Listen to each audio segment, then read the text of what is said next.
Hello people of the tube and welcome back to another review. So this time I'm reviewing Ip Man 4 the finale, the final film in the Ip Man franchise, or at least the films with Donnie Yen. Now I've been a fan of this series for a few years now. The first film I actually do consider to be a martial arts masterpiece. I would put it up in my top 10 favorite martial arts films of all time, along with movies like The Raid and Raid 2. I absolutely love the first film. And of course, I've done reviews for 1, 2, and 3. So today I'm going to be reviewing the fourth one. Now, this has Ip Man coming to America to visit his student Bruce Lee. And he's also coming to America to get treatment for his cancer and to find a school for his son. Now, in order to get his son into school, he has to go to this Chinese Grand Master in order to ask him to sign a paper that tells him that tells the school to let him in and that he's not a criminal and some other bullshit. And also at the same time, there's this guy in the military, and he is trying to convince his superiors to introduce Chinese kung fu into the military, and it's not going so well. Yeah, so that's basically the plot. Of course, Donnie Yen is, and always has been great as Ip Man, the guy that plays Bruce Lee. He does really good. In fact, everyone in the movie does good, just like they've always have in these movies. But this was not a good send-off for the final of the series.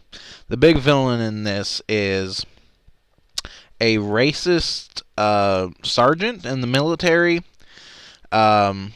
He's kind of like Thunder Fist or whatever the fuck the guy's name is in the second Ip Man movie, except this one's like actual racist instead of just being a troll.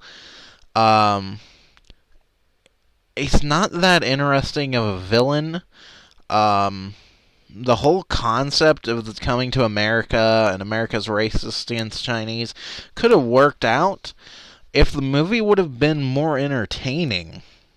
It does have some good moments, like the fight between Ip Man and the guy that has to sign the letters is a decent fight, and the fight between Bruce Lee and one of the Japanese kung fu artists is an interesting fight. This movie does have sparks in it that could have been a good movie, but this just feels like a retread of the second film. And as you know, I don't like the second film. I think the second and third films are both steps down from the masterpiece that was Ip 1. And I feel the same way about 4, except at the end of 4, by the way, I do apologize for this. This is spoilers. Ip Man dies. He dies of throat cancer. And it is sad to see the final Ip Man movie in the series to be not that good. It's not terrible. I would just honestly put it on par with like 2 and 3, maybe a little better than 3, because 3 is really unmemorable, but I would put it on par probably with 2. It's not a great send-off, and it's nowhere close to being as good as 1. And so far, it was a decent series. I just wish it would have ended on a higher note. If you're a big fan of Ip Man, of course, go ahead and check Ip Man 4 out. Because if you're a big fan, you've already seen 2 and 3, so at this point you might as well watch 4. But if you're going to start watching the series, it might be a good idea to maybe step away from the sequels if you don't want to, want what you think of the Ip Man movies to go downhill. Because they do. Ip Man gradually just gets worse.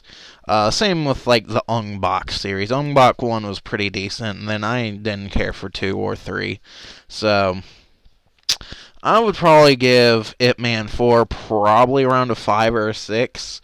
I'd probably give 2 around a 5 or a 6, too. They're just not that great.